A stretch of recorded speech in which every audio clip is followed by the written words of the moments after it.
My wife's assistant texted her during the family reunion, "Missing you this morning. Can't wait to replace your boring husband." As she gave her speech about family values, I connected her phone to the event's projector, and she went pale. The annual Patterson family reunion in Detroit was always a grand affair, but this year felt different. As I sat in the hotel's beautifully decorated conference room, gently rocking my 3-month-old son Jamie in my arms, I watched my wife Nora rehearsing her acceptance speech for the family's Legacy Award. The irony of her receiving an award for upholding family values wasn't lost on me, especially after what I discovered on her phone that morning. My name is Shane. And at 31, I thought I had it all. A successful marriage, a beautiful baby, and a place in one of Detroit's most respected families. Nora was the golden girl of Patterson Industries, following in her mother's footsteps as vice president of operations. Everyone praised us as the perfect couple, and I believed it too, until her phone buzzed during breakfast. She'd left it on the hotel room's desk while showering, and I normally wouldn't have looked. But the preview notification caught my eye. "Missing you already. Last night was incredible." From someone named Ken P., executive assistant. With trembling hands and Jamie sleeping in his carrier, I'd opened her phone. Her password was still our wedding date, something she'd apparently forgotten to change. What I found made my stomach turn. Hundreds of messages, photos, and even a planned trip to the Bahamas, all with Ken Parker, her new assistant. Now, watching her practice her speech about family loyalty and traditional values, I felt an eerie calm settle over me. The conference room's AV system was already set up for her presentation, including a large projector screen and the hotel's state-of-the-art video conferencing system. As an IT project manager, I understood exactly how these systems worked. "Shane, dear," my mother-in-law Patrick called out, approaching with his perfectly coiffed hair and society smile, "is everything ready for Nora's speech? This award means so much to the family." "Almost," I replied, adjusting Jamie's blanket. "Just need to check the technical setup one last time." Patrick beamed. "You're always so thorough. We're blessed to have you in the family." If he only knew what his precious daughter had been up to with her assistant, but he would soon enough. I'd noticed Ken's online status change to available on Nora's phone. Right on schedule, he was probably expecting their usual morning video call. I stood up, placing Jamie in his grandfather's eager arms. "Would you mind watching him for a moment? I need to help Nora with the presentation setup." The conference room buzzed with activity as extended family members took their seats. Nora's younger brother Nick was adjusting the flowers on the podium, while her mother Roberta, CEO of Patterson Industries, reviewed her introduction speech. The irony of them all preparing to celebrate Nora's integrity wasn't lost on me. I approached the AV control panel, Jamie's soft coos still audible from where he sat with Patrick. "Just double-checking the connections," I told the hotel's technician with a smile, watching her finish the setup. My IT background made the next steps crystal clear. The system was ready for any incoming video calls to display automatically on the main screen. Nora's phone buzzed again in my hand. Another message from Ken. "Can't wait for our morning check-in, beautiful. I have a surprise for you, smiley face." I looked up at my wife, who was now greeting elderly relatives with that charming smile I'd once fallen for. She had no idea I'd seen their plans, how they'd discussed using her family connections to start their own company, how they'd laughed about me being too busy with the baby to notice anything. "5 minutes until we start," Roberta announced, her voice carrying the authority of someone used to running board meetings. "Shane, is everything set with the presentation?" "Almost perfect," I replied, keeping my voice steady. "Just need Nora's phone to connect for the slideshow." Nora walked over, straightening her necklace.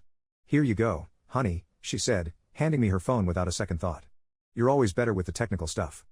I connected her phone to the system, knowing that Ken would be calling any minute for their morning meeting. The same morning meeting that had been happening every day at 10 a.m., while I was busy with pediatrician appointments and client calls. "Everyone, please take your seats," Patrick called out, still holding Jamie. "We're about to celebrate a very special member of the Patterson family." The lights dimmed slightly, and Nora took her place at the podium. Roberta stepped up to begin her introduction, speaking about family legacy and the importance of moral character in business. I sat in the front row next to Patrick and Jamie, watching the small indicator light on the AV panel turn green. Ken was right on schedule. His incoming video call would connect any second now. Nora cleared her throat, preparing to accept her award, completely unaware that her carefully constructed world was about to shatter. "The Patterson name has always stood for integrity," Roberta was saying, her voice filled with pride. "And no one exemplifies our values better than my daughter, Nora." The large screen behind them suddenly flickered to life. Ken's face appeared, his blonde hair artfully tousled, wearing what was clearly not appropriate office attire. The entire room froze, clearly not realizing he was broadcasting to a room full of people. "Missing you already, that quick meeting in your office this morning wasn't nearly enough," Ken purred. Nora's face drained of color. She spun around, finally seeing the screen, then turned back to stare at me in horror. I met her gaze steadily, bouncing Jamie gently on my knee. "I thought we could discuss those plans to break away from your mother's company," Ken continued, adjusting his camera. "I've already started reaching out to some of Patterson Industries' clients. They're very interested in what we have to offer." Patrick's hand flew to his mouth. Roberta's expression hardened as she heard her company's name. The room was dead silent except for Ken's voice and Jamie's quiet coos. "Your husband's obviously too busy with the baby to notice anything," Ken laughed. And once we get your family's main investors on board, Ken, stop. Nora finally managed to croak out. He froze, finally noticing the background behind her. His eyes widened as he took in the conference room, the family members, and me sitting calmly in the front row with her son. "Oh my God," he whispered, his face turning pale. The screen went black as he disconnected. Roberta was the first to break the silence.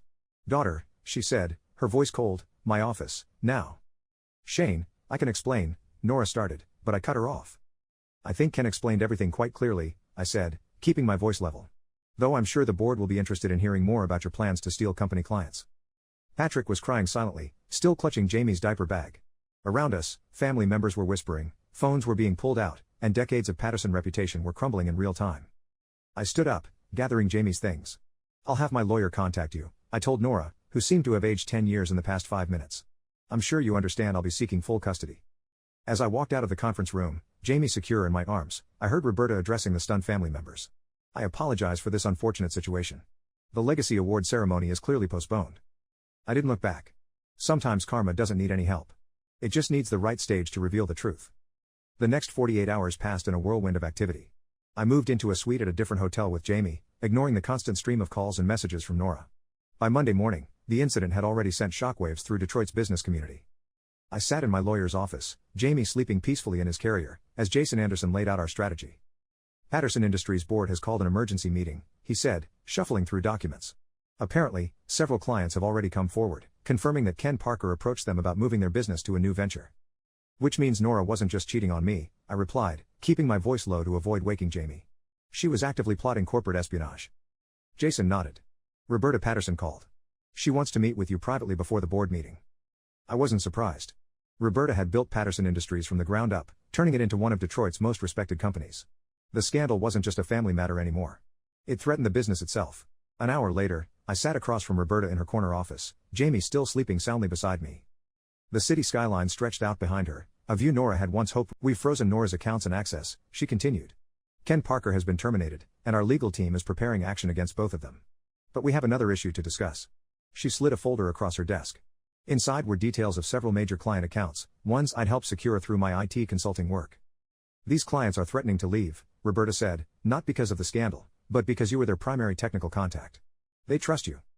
I had worked with many of Patterson Industries' clients, modernizing their systems while Nora took the credit. The irony wasn't lost on me. "What are you proposing?" I asked, although I already had an idea. "We'd like to offer you a position as Chief Technology Officer," Roberta replied. "The board agrees we need someone with your expertise, especially now. Your integrity and skills are exactly what this company needs to move forward." I glanced at Jamie, thinking about his future. "And Nora?" "Her shares will be bought out at minimum value per the company bylaws regarding ethical violations.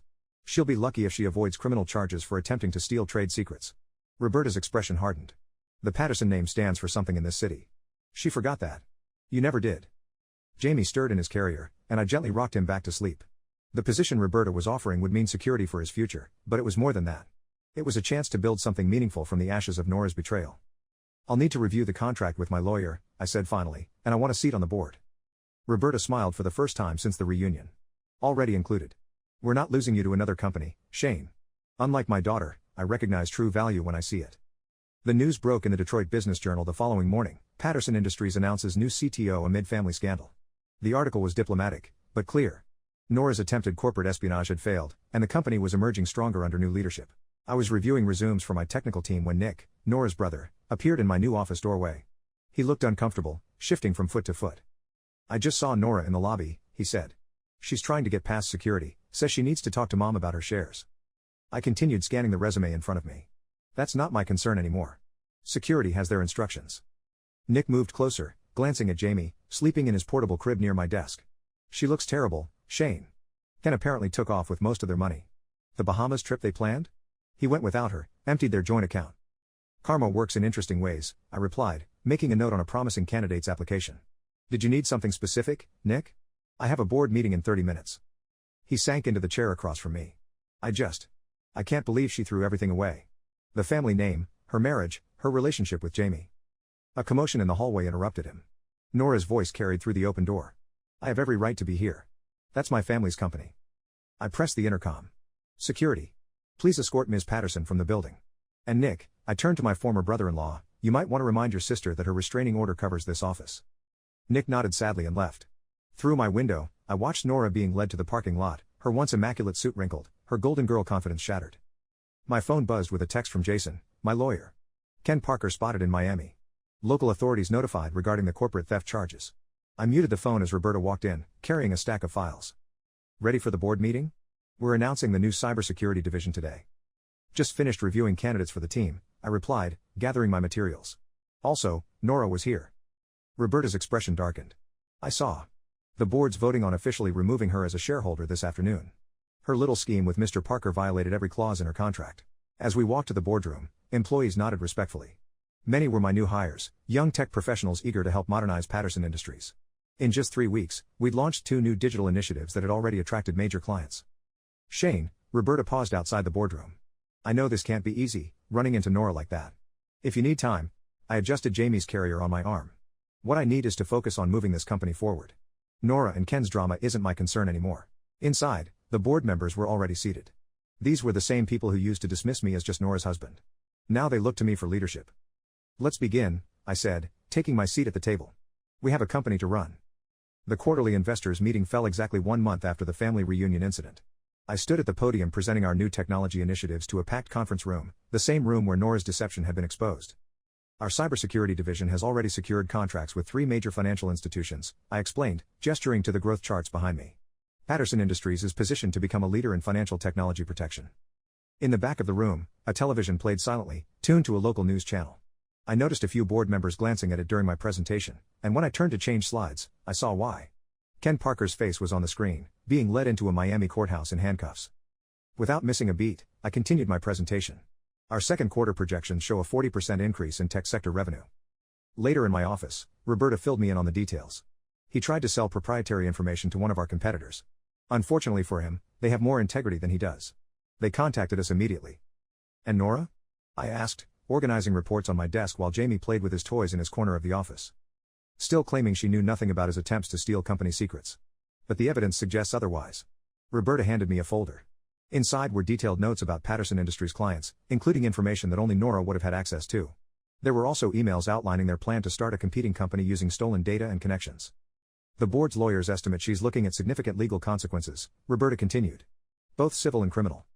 I closed the folder. That's not my concern anymore. Have you seen the proposal from the tech startup in Singapore? Before Roberta could respond, my assistant stepped in. Mr. Patterson, he caught himself. Mr. Kennedy, sorry. The developers are ready for the new system test. Thank you, Evan. I stood up, gathering my tablet. Roberta, we can discuss Singapore over dinner. Patrick's still coming to watch Jamie, right? She nodded, smiling at her grandson. He's the only good thing that came from all this. As I headed to the development floor, I passed the wall of company photos. The old one showing Nora and me at last year's charity gala had been replaced with a new image, me speaking at a tech conference, announcing Patterson Industries' digital transformation initiative. My phone buzzed with a news alert. Former executive assistant pleads guilty to corporate espionage, faces up to 15 years. Below it was another message, this one from Nora's lawyer, attempting yet again to negotiate terms for her shares. I archived both notifications without reading further. The development team was waiting, and we had actual work to do. The company's future wasn't going to build itself.